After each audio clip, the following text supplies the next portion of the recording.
साथ छंद का अनुभव करने लगा, जिसके पैर जीवन के नाच के साथ पड़ने लगे, जीवन की बांसुरी ने जिसके हृदय को छू लिया, वो सभी जगह प्रमुदित होता है। तुम उसे नरक में ना डाल सकोगे।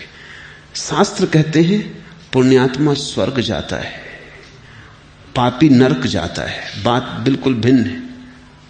पापी कहीं और जा नहीं सकता। ऐसा नहीं कि नरक भेजा जाता है, कहीं भी भेजो पापी नरक पाता है। ऐसा नहीं कि पुण्यात्मा को स्वर्ग भेजा जाता। कौन बैठा है सब हिसाब करने को? कौन इस सब व्यवस्था को बिठाता रहेगा? किसको पड़ी है? पुण्यात्मा को कहीं भी भेजो वो स्वर्ग पहुंच जाता है। मैं एक कहानी पढ़ता था। यूरोप का एक बहुत बड़ा विचारक हुआ एडमंड बर्ग। वो रोज सुनने जाता था एक पादरी को। पादरी ने एक दिन चर्च में कहा कि जो लोग पुण्यात्मा हैं और परमात्मा में भरोसा करते हैं वो स्वर्ग जाते हैं। एडमंड बर्ग खड़ा हो गया। उसने कहा मुझे एक बात पूछनी। आपने दो बातें कही कि जो लोग पुण्यात्मा हैं और परमात्मा में भरोसा करते वो स्वर्ग जाते हैं। मैं पूछता हूं कि जो लोग पुण्यात्मा हैं और परमात्मा में भरोसा नहीं करते वो कहां जाते? और मैं ये भी पूछना चाहता हूं कि जो परमात्मा में भरोसा करते हैं और पुण्यात्मा नहीं वो कहां जाते? एडमंड बर्ग की जिज्ञासा एकदम प्रमाणिक थी। पादरी भी ठगा सा रह गया। अब क्या कहे? उसे बड़ी उलझन हो गई। अगर वो कहे कि जो लोग पुण्यात्मा हैं और परमात्मा में भरोसा नहीं करते वो भी स्वर्ग जाते हैं, तो स्वभावतः बर्ग कहेगा फिर परमात्मा में भरोसे की जरूरत, पुण्य ही काफी है। और अगर मैं कहूं कि जो लोग पुण्यात्मा हैं और परमात्मा में भरोसा नहीं करते वे स्वर्ग नहीं जाते, तो बर्ग कहेगा तो फिर पुण्य की झंझट में पड़ने की क्या जरूरत, परमात्मा में भरोसा काफी है। पादरी ने कहा मुझे तुमने उलझन में डाल दिया, थोड़ा मुझे सोचने का समय दो। कल रात भर पादरी सो न सका। आदमी निष्ठावान रहा होगा, चालाक नहीं, बुद्धिमान रहा होगा। बहुत सोचा लेकिन उलझन न हल हुई। सुबह सुबह बोर होते होते रात भर का जागा, सोचता सोचता नींद लग गई। नींद में उसने एक सपना देखा कि वो ट्रेन में बैठा है। उसने लोगों से पूछा ये ट्रेन कहां जा रही? उन्होंने कहा ये स्वर्ग जा रही। उसने कहा चलो अच्छा हुआ, यही तो मुझे पूछना था। ये अच्छे हुआ आंख से ही देख लूंगा। तो उसने सोच रखे नाम मन में। जैसे सुकरात परमात्मा में भरोसा नहीं करता था, आदमी पुण्यात्मा था। जैसे बुद्ध, इससे और पुण्य की साकार प्रतिमा कहां पाओगे? लेकिन आदमी परमात्मा में भरोसा नहीं करता था। तो उसने कहा ठीक है, अगर ये बुद्ध और ये सुकरात स्वर्ग में मिल गए तो उत्तर साफ हो जाता है कि परमात्मा में भरोसे की जरूरत नहीं। अगर ये स्वर्ग में ना मिले तो भी उत्तर साफ हो जाता है कि पुण्य से कुछ भी ना होगा, असली चीज परमात्मा में भरोसा है। स्वर्ग के स्टेशन पर उतरा, बड़ी हैरानी हुई। स्टेशन बड़ा उदास था, जिससे कई जमानों की धूल जमी हो, किसी ने साफ ना की हो। थोड़ा हैरान हुआ, जाके गौर से देखा, तख्ती पर तो स्वर्ग ही लिखा है। गांव में प्रविष्ट हुआ, बड़ी बेरौनक थी बस्ती। कहीं फूल खिलते न मालूम पड़ते थे और किसी घर से वीणा के स्वर न उठते थे। कहीं कोई नाचता न मिला। मिले भी ऐसे धर्मगुरु, पादरी, मुनि, मगर कोई रौनक न मिली। ऐसे जैसे मुर्दे चल रहे हैं। कहीं कोई महोत्सव न मिला। जिंदगी ऐसी लगी जैसे एक बोझ हो वहां। उसने पूछा कैसे कि सुकरात गौतम बुद्ध, लोगों ने कहा नाम सुने नहीं, यहां नहीं दूसरी जगह नरक में खोजो। भागा, स्टेशन आया, पूछा कि नरक की गाड़ी भाग्य से खड़ी थी, जा ही रही थी, वो बैठ गया। नरक पहुंचा तो बड़ा हैरान होने लगा, जैसे किसी महोत्सव में प्रवेश हो रहा हो। बड़ा स्वच्छ था स्टेशन, जीवन मालूम पड़ता था, फूल खिले थे, गीत बजते थे, लोग चलते थे तो उनके पैरों में गति थी, रौनक थी, रंग बिरंगापन था, जीवन का इंद्रधनुष जैसे खिला था। वो बड़ा हैरान हुआ कि तो कुछ गड़बड़ है, नाम में तख्ती में कुछ भूल चूक हो गई, इसको स्वर्ग होना चाहिए। उसने पूछा कि सुकरात बुद्ध, उन्होंने कहा वो यहां है और नाम में कोई गलती नहीं हुई है, उनके आने से ही ये नरक स्वर्ग हो गया।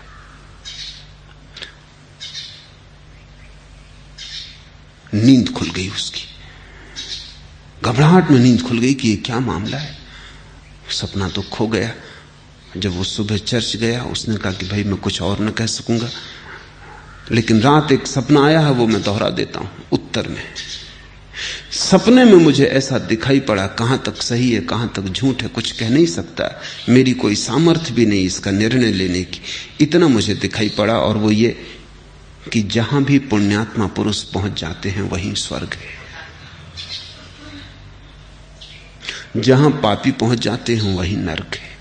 पापी नरक जाते हैं ऐसा नहीं, पापी अपना नरक अपने साथ लेके चलते हैं, और पुण्यात्मा स्वर्ग जाते हैं ऐसा नहीं, पुण्यात्मा अपना स्वर्ग अपने साथ लेके चलते हैं।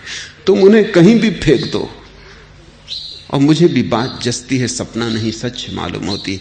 बुद्ध को तुम नरक में भी डाल दो तो तुम नरक में न डाल सकोगे, ये असंभावना है। बुद्ध वहां स्वर्ग खड़ा कर लेंगे। बुद्ध अपना स्वर्ग अपने साथ लेके चलते हैं। वो बुद्ध के जीवन की हवा है, वो उनके आसपास चलता हुआ मौसम, उसको तुम उनसे छीन ना सकोगे। नरक बदल जाएगा, बुद्ध ना बदलेंगे। तुम बुद्ध को दुखी नहीं कर सकते, तो तुम नरक में कैसे डाल सकते हो?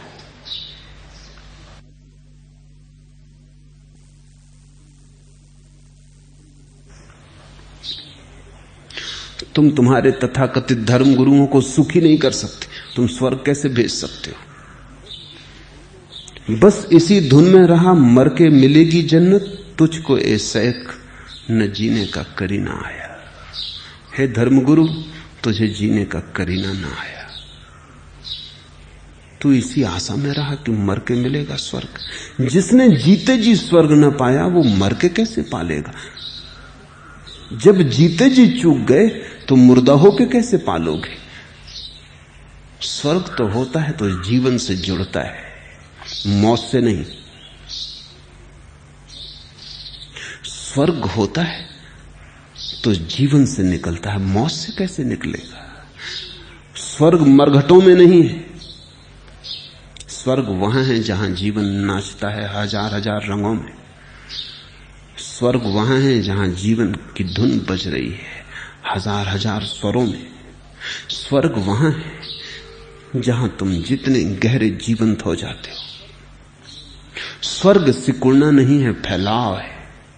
इसलिए हिंदुओं ने अपने परम सत्य को ब्रह्म कहा। ब्रह्म का अर्थ होता है विस्तीर्ण। ब्रह्म का अर्थ है जो फैलता ही गया है, जिसकी कोई सीमा नहीं आती। तुमने कभी ख्याल किया, दुख सिकुड़ता है, आनंद फैलता है। दुख का स्वभाव है सिकुड़ना। जब तुम दुखी होते हो तब तुम चाहते हो द्वार दरवाजे बंद करके बैठ जाओ, कोई मिलने ना आए, किसी से बात ना करनी पड़े, बाजार ना जाना पड़े। तब तुम अपने को बंद कर लेना चाहते हो, सिकुड़ के पड़ जाना चाहते हो बिस्तर में। अगर बहुत ही दुखी हो जाता आदमी तो मरने की चेष्टा करने लगता है, कब्र में समा जाना चाहता ताकि फिर कभी कोई दोबारा ना मिले, अकेला हो जाऊं। इसलिए दुखी आदमी आत्मघात कर लेता है। लेकिन जब सुख भरता है, जब महासुख उतरता है, जब तुम नाचते होते हो, तब तुमसे कोई कहे घर में बैठो, तुम कहोगे नहीं, अभी तो जाना है, अभी तो बांटना है, अभी तो फैलना है। तुमने देखा महावीर और बुद्ध जब दुखी थे जंगल भाग गए, लेकिन जब आनंदित हुए, जब उतरा अमृत उनके जीवन में, लौट आए वापस बस्ती में। इस पर किसी ने कभी कोई सोचा नहीं कि जब वो दुखी थे तब जंगल भाग गए थे अकेले में। उसकी बड़ी कथाएं शास्त्रों में है कि उन्होंने सब छोड़ दिया और जंगल चले गए। लेकिन इस संबंध में शास्त्र कुछ भी नहीं कहते कि एक दिन उन्होंने जंगल छोड़ दिया और बस्ती में वापस आ गए। वो दूसरी घटना और भी महत्वपूर्ण है, क्योंकि जब आनंद उनके जीवन में उतरा तो बांटने का भाव भी आया। आनंद के साथ आती है करुणा, आनंद के साथ आती है एक अभीप्सा की बांटो, लुटो, जो मिला है उसे दूसरों को दे दो। क्योंकि आनंद का एक स्वभाव है, बांटो बढ़ता है, न बांटो घटता है, लुटाओ बढ़ता है, छिपाओ मरता है। ब्रह्म हमने नाम दिया है परम सत्य को, सच्चिदानंद कहा है और ब्रह्म कहा है। ब्रह्म का अर्थ है जो विस्तीर्ण होता चला गया है, जो कहीं सिकुड़ता ही नहीं, जो फैलता ही चला जाता है, विस्तार जिसका स्वभाव है। जीवन जब तुम्हारा खिलता है तो फूल की तरह फैलता है, सुगंध लुटती है। जब तुम मुरझाते हो दुख में तो बंद हो जाते हो, सिकुड़ जाते हो, जड़ हो जाते हो, प्रवाह रुक जाता है। इसे ध्यान रखना। इस लोक में मुदित होता है। मुदित शब्द बड़ा महत्वपूर्ण है, ये फूल की दुनिया से आया हुआ शब्द है, प्रमुदित। मुदित का अर्थ होता है खिलना, फूलना, फैलना। इस लोक में मुदित होता है। मुदित शब्द की ध्वनि भी खिलाने वाली है, और परलोक में भी, क्योंकि परलोक कहीं और थोड़ी है, इसी लोक से निकलता है, इसी लोक की श्रृंखला है, इसी लोक का अगला कदम है।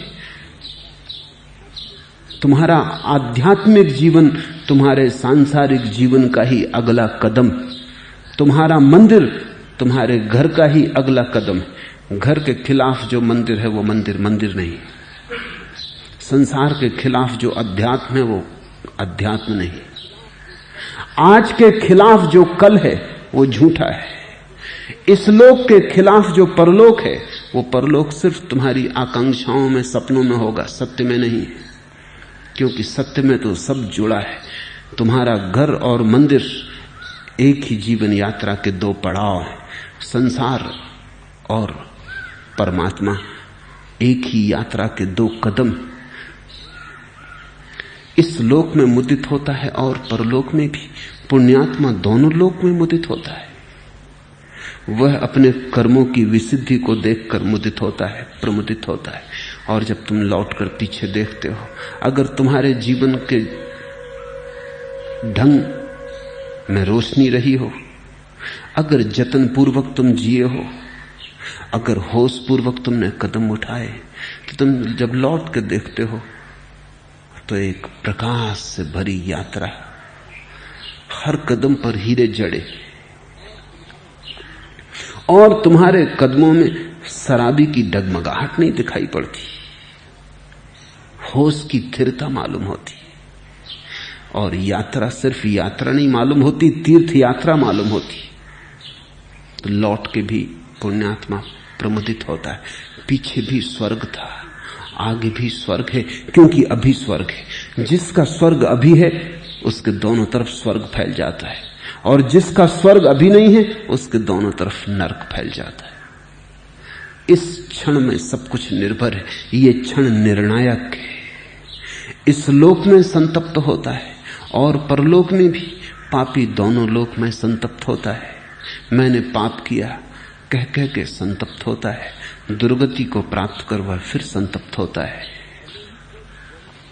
भले ही कोई बहुत सी संहिता कंठस्थ कर ले, लेकिन प्रमादवश उसका आचरण न करे तो वह दूसरों की गौएं गिनने वाले ग्वाले के समान है, और वह सामान्य का अधिकारी नहीं होता।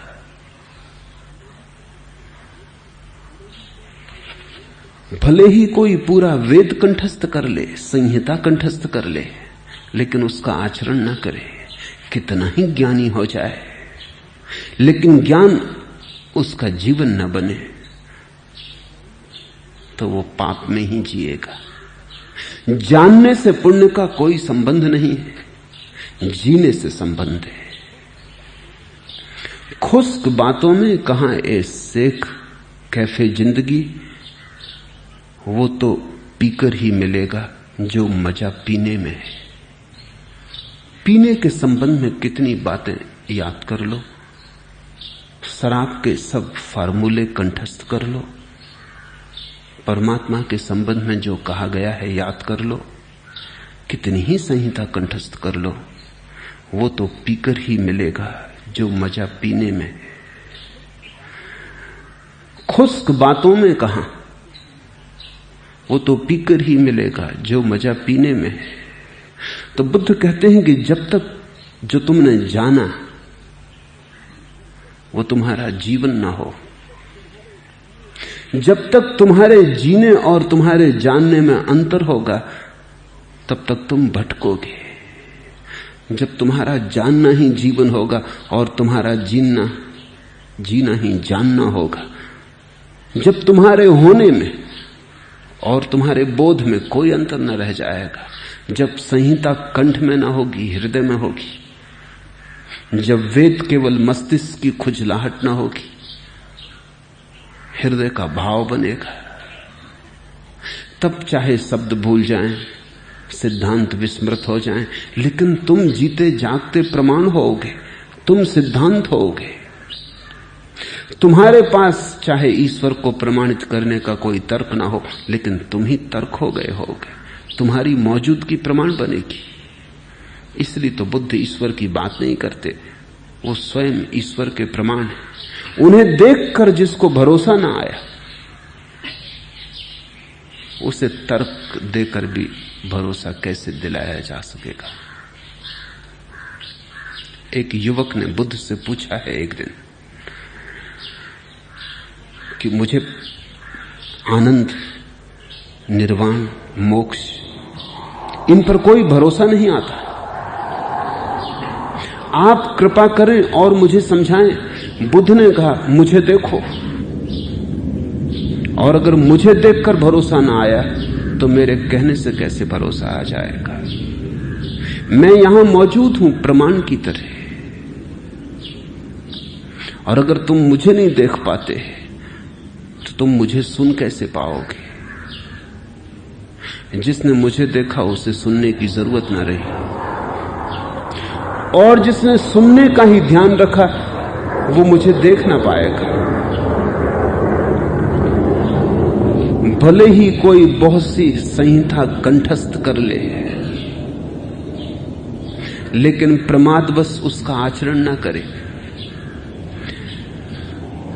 जानना तो बड़ा सरल है, क्योंकि जानने से अहंकार को बड़ी तृप्ति मिलती है। मैं जानने वाला हो गया,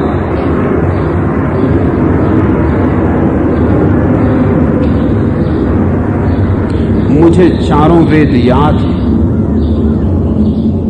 दूसरे अज्ञानी हैं, मैं ज्ञाता हूं। जानने में एक अकड़ है, एक अहंकार है, प्रमाद है। इसलिए तुम पंडित को बड़ा अकड़ा हुआ पाओगे। अकड़ कोड़ी है, नपुंसक है, भीतर कुछ भी नहीं, लेकिन पंडित को तुम बड़ा अकड़ा पाओगे। वो सब तरफ कहे बिना कहे घोषणा करता है कि मैं जानता हूं। जानने से तो अहंकार कटता नहीं, बढ़ता है। जीने से गिर जाता है। जो परमात्मा के रास्ते पर या सत्य के रास्ते पर एक कदम भी चलेगा वो झुकने लगेगा। जो शास्त्र के रास्ते पर लाख कदम भी चले, झुकना तो दूर रहा, और भी अकड़ जाएगा। शास्त्र खोपड़ी को और भी भर देते हैं, मिटाते नहीं। शास्त्र हृदय से और दूर कर देते हैं, पास नहीं लाते। शास्त्रों में सत्य नहीं मिलता किसी को।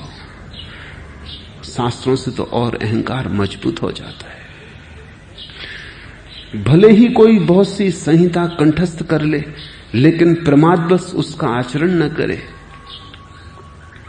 तो वह दूसरों की गौएं गिनने वाले ग्वाले के समान। बड़ा प्यारा प्रतीक है। इससे ग्वाला तुम्हारे गांव भर की गौओं को इकट्ठा करके जंगल ले जाता है, दिन भर चराता है, गिनती रखता है, लौटा लाता है, कहता है 500 गौएं चरा के लौटा। तो एक गौ तुम्हारी नहीं है, उसमें सब दूसरों की है। वेद कितने ही सुंदर हों, दूसरे की गौएं। उपनिषद कितने ही सुंदर हों, दूसरे की गौएं। तुम्हारा क्या है? ग्वाले ही बने रहोगे, मालिक कब बनोगे? शब्द सीख लेने से आदमी ग्वाला ही रह जाता है। और गौएं कितनी ही अपनी एक भी नहीं, सब उधार, सब दूसरों की। लेकिन ग्वालों में भी अकड़ होती। अगर एक ग्वाला 100 गौएं रखता है और दूसरा ग्वाला 500, तो 500 वाला ज्यादा आंकड़ा रहता। वो कहता तू है क्या मेरे सामने? 100 गौएं चराता, मैं 500 चराता। मगर गौएं सब दूसरों की हैं, 100 हो कि 500 हो। तुम चतुर्वेदी हो कि त्रिवेदी कि द्विवेदी, इससे क्या फर्क पड़ता है? गौएं सब दूसरों की। अपनी कोई एक भी गाय हो तो ही जीवन को पुष्ट करती है, तो ही उसका दूध तुम्हें मिल सकता है, तो ही तुम उसके मालिक हो। वो दुबली पतली हो, दीन दरिद्र हो, अपनी हो, तो भी किसी की स्वस्थ। स्वीडन से आई गाय के मुकाबले भी बेहतर है।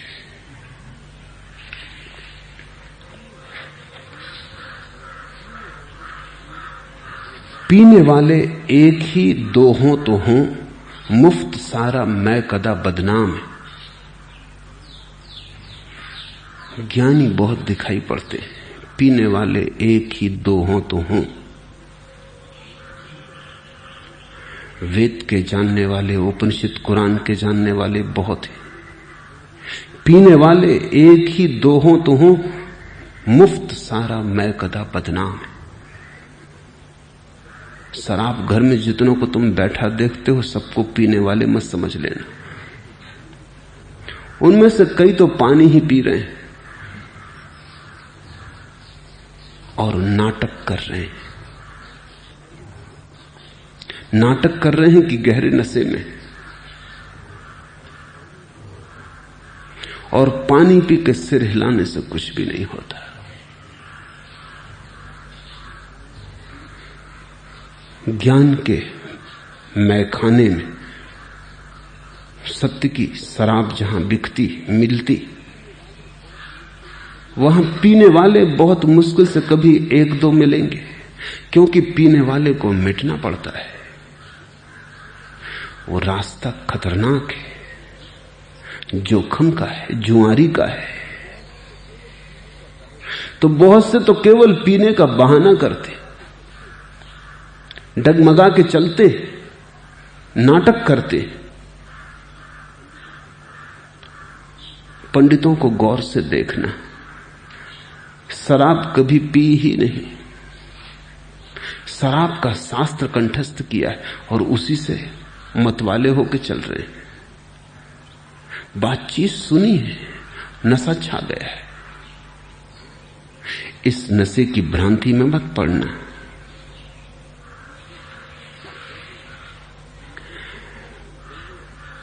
जो दूसरों की गौएं गिनने वाले ग्वाले के समान है, वह सामान्य का अधिकारी नहीं हो सकता। इस शब्द को थोड़ा समझ लेना जरूरी है। भारत के पास 2 शब्द हैं, ब्राह्मण और श्रमण। कभी ब्राह्मण शब्द बड़ा अनूठा था।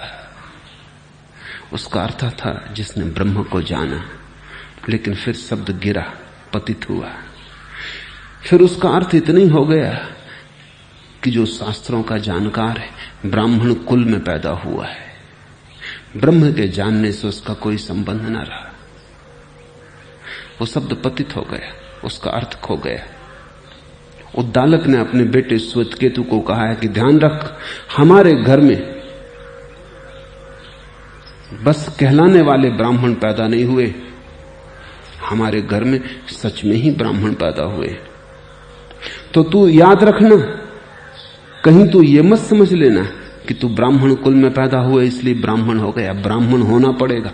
ब्राह्मण कुल में पैदा होने से कोई ब्राह्मण होता है? ब्रह्म को जानने से कोई ब्राह्मण होता है।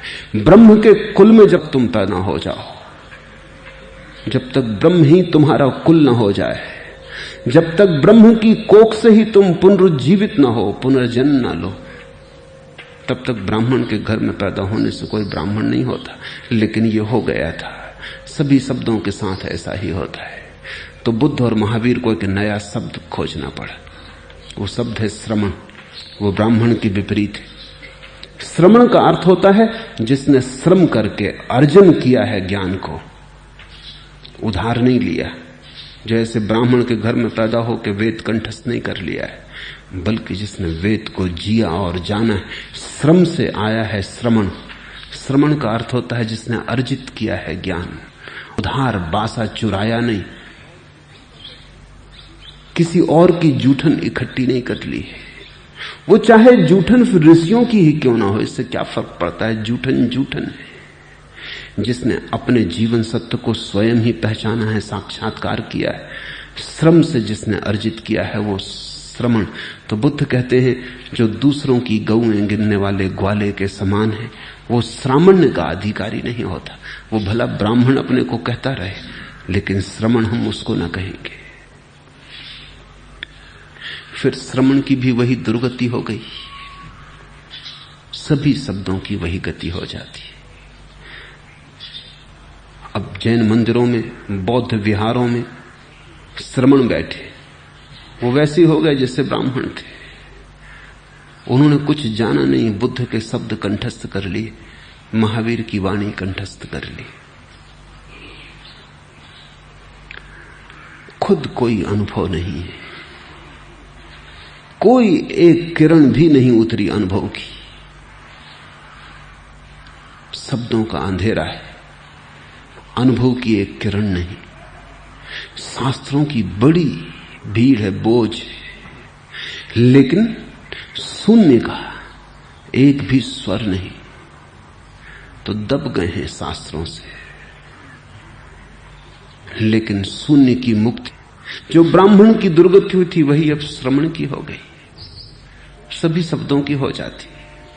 क्योंकि जल्दी ही आदमी को यह समझ में आ जाता है मुफ्त ज्ञान, चुराया ज्ञान इकट्ठा कर लेना सस्ता है, उसमें दांव पे कुछ भी नहीं लगाना पड़ता। कूड़ा करकट कहीं से भी इकट्ठा कर लाए। लेकिन अगर ज्ञान स्वयं पाना हो तो अपने को गंवाना पड़ता है। जो अपने को खोने को राजी है वही सत्य को पाने का अधिकारी होता है, वही श्रामण्य का अधिकारी होता है, वही ब्राह्मण कहलाने का हकदार होता है। भले ही किसी को थोड़ी सी ही का आचरण हो, राग द्वेष और मोह को छोड़कर सम्यक ज्ञान और विमुक्त चित्त वाला हो, तथा इस लोक और परलोक में किसी भी चीज के प्रति निरभिलाष हो, तो वह श्रामण्य का अधिकारी होता है। लुफ्ते मैं तुझसे कहूं क्या जाहिद, हाय कम वक्त तूने पी ही नहीं। वो जो शराब का मजा है, लुफ्ते मैं, क्या कहूं जाहिद,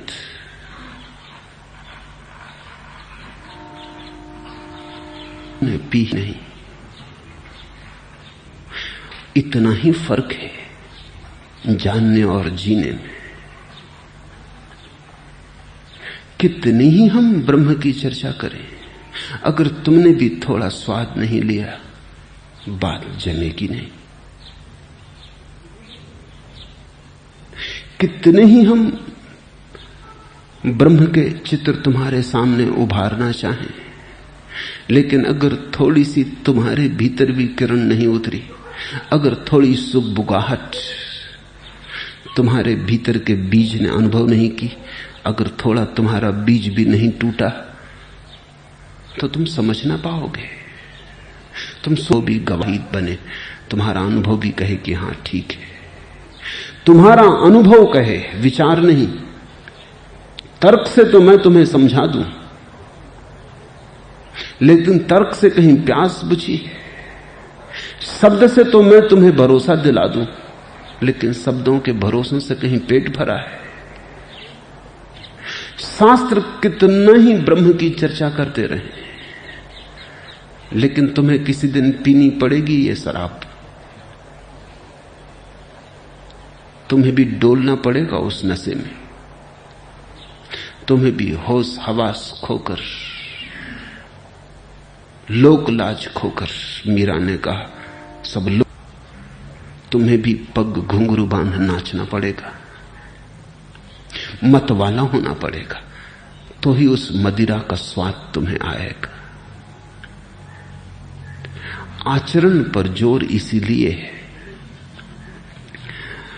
भले ही किसी को थोड़ी सी ही संहिता कंठस्थ हो या ना हो, वेद सुना हो न सुना हो, लेकिन धर्म का जीवन हो, होशपूर्ण जीवन हो, आनंदपूर्ण जीवन हो, उत्सवपूर्ण जीवन हो, प्रमुदित जीवन हो, राग द्वेष और मोह को छोड़कर, क्यों दर्द के पैबंद लगे जाते हैं। तथा इस लोक और परलोक में किसी भी चीज के प्रति निरभिलाष हो, क्योंकि जिसकी आशा आगे भागी जा रही है वो यहां इसी क्षण मौजूद जीवन से अपरिचित रह जाएगा, वो कभी परिचित न हो पाएगा। जीवन यहां, तुम कहीं और। तो बुद्ध ने कहा है इतनी सी भी अभिलाषा न रह जाए परलोक पाने की, स्वर्ग पाने की, परमात्मा को पाने की भी अभिलाषा न रह जाए। इसलिए बुद्ध जानते हुए कि परमात्मा है और चुप रहे, क्योंकि शब्द निकाला मुंह, ऐसा नहीं कि बेजुबां थे।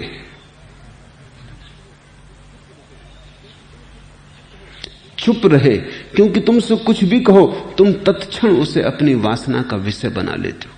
अगर मैं ईश्वर के तुमसे गुणगान करूं, तुम्हारा मन कहता है तो फिर ईश्वर को पाना है, चाहे कुछ भी हो जाए ईश्वर को पाके रहेंगे। तुम पूछने आ जाते हो क्या करे जिससे ईश्वर मिल जाए। ईश्वर भी तुम्हारी वासना बन जाता है, जबकि लाख तुम्हें समझाया जा रहा है कि जब तुम निर्वासना हो जाओगे तब ईश्वर अपने आप आ जाता है, तुम्हें उसे खोजने जाना नहीं पड़ता। मोक्ष का अर्थ है जब तुम में कोई अभिलाषा न रहेगी और तुम मोक्ष की ही अभिलाषा करने लगते हो। तमन्ना आरजू क्यों कर कहूं कि कोई तमन्ना नहीं मुझे। अमीर के ये शब्द हैं बड़े महत्वपूर्ण। बाकी अभी है तर्क तमन्ना की आरजू, अभी इच्छा एक है बाकी कि सब इच्छाएं छूट जाएं। तर्क तमन्ना की आरजू, सब तमन्नाएं मिट जाएं, ये एक तमन्ना अभी बाकी है। क्यों कर कहूं कि कोई तमन्ना नहीं मुझे, इसलिए अभी कैसे कह सकता हूं कि मेरी अब कोई वासना नहीं। एक वासना अभी मेरी शेष है। अमीर ने जरूर बुद्ध को समझ के ये कहा होगा, इतनी भी वासना न रह जाए, ज्ञान की ध्यान की कोई वासना न रह जाए। क्यों? क्योंकि वासना का स्वभाव ही तुम्हें जीवन से वंचित करवाना। वासना का अर्थ है चुकाना, जो यहां था उससे हटा देना। वासना का अर्थ है तुम्हें गैर मौजूद करना, तुम्हें कहीं और ले जाना। और जीवन यहां था। जब जीवन तुम्हारे द्वार पर दस्तक दे रहा था तब वासना तुम्हें किन्हीं और ध्वनियों को सुनने को प्रेरित करती है। वो जो द्वार पर दस्तक पड़ती है वो तुम चूक जाते हो। वासना के शोरगुल में वो जो धीमी सी आवाज प्रतिपल तुम्हारे भीतर से उठ रही, तुम्हारे परमात्मा की आवाज, तुम्हारी संसार की, कभी परमात्मा की, निर्वाण की, कभी धन की, कभी धर्म की, इससे कोई फर्क नहीं पड़ता। धर्म की वासना उतनी ही वासना है जितनी धन की। मोक्ष की कामना उतनी ही कामना है जितनी कोई और कामना। कामना कामना में कोई भी भेद नहीं है। क्योंकि कामना का मूल स्वभाव जो मौजूद है उससे तुम्हें चुकाना है, और निर्वासना का अर्थ है जो मौजूद है उसमें होना, जो अभी है, जो यहां है, उसके साथ तालमेल बिठा लेना, उसके साथ स्वरबद्ध हो जाना, छंदोबद्ध हो जाना। इस क्षण के पार तुम न जाओ, लेकिन तुम उसके जीवन में हो, होशपूर्ण जीवन हो उसका, जागृत। तो वेद जानने की जरूरत नहीं, क्योंकि तुम स्वयं वेद हो जाते हो। तुम जो बोलोगे होगा वेद, तुम जो कहोगे होगा उपनिषद। उठोगे, पैदा हो जाएंगी भगवत गीताएं, बैठोगे कुरान जन्म जाएंगे, क्योंकि तुम्हारे भीतर परमात्मा छिपा है। किन्हीं ऋषियों ने उसका ठेका नहीं लिया है। तुम ऋषि होने की क्षमता लेकर पैदा हुए हो। अगर तुम न हो पाए तो तुम्हारे अतिरिक्त तो कोई और जिम्मेवार नहीं रह जाए, और फूल न खिल पाए तो किसी और को जिम्मेवार मत ठहराना। तुम्हारे अतिरिक्त न तुम्हारा कोई मित्र है और न कोई शत्रु। तुम्हारे अतिरिक्त न तुम्हें कोई मिटा सकता न कोई बना। तुम्हारे अतिरिक्त न कोई दुख है न कोई सुख। तुम ही नरक हो तुम्हारे, तुम ही स्वर्ग। ऐसा बोध तुम्हारे भीतर जन्मे तो श्रामण्य का अधिकार मिलता है। आज इतना ही।